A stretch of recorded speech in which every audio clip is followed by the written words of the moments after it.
Ovdje smo naišli na jednu veoma ljutu osobu. Da li biste se još jednom namrštili za našu publiku?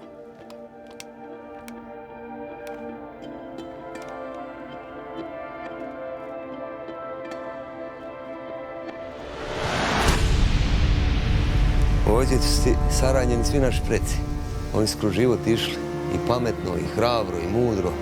I sve su to prenosili na nas, njihove potomke. Ali ja nisam hrabar. Jesi, Petr, ti si najhrabriji. Čekajte! Čuvaj se. Još nam samo pop fali pa da budemo kompletni. Ponesi sve što treba, brzo.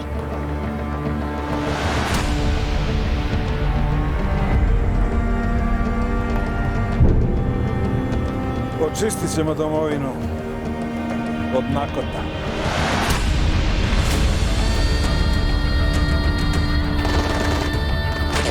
Pokrivaj!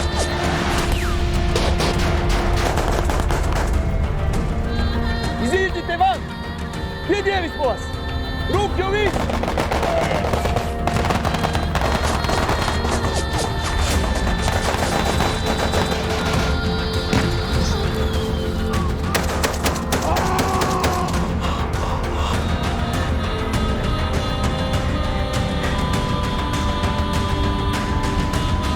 Ja s tebe s tvojom Marom.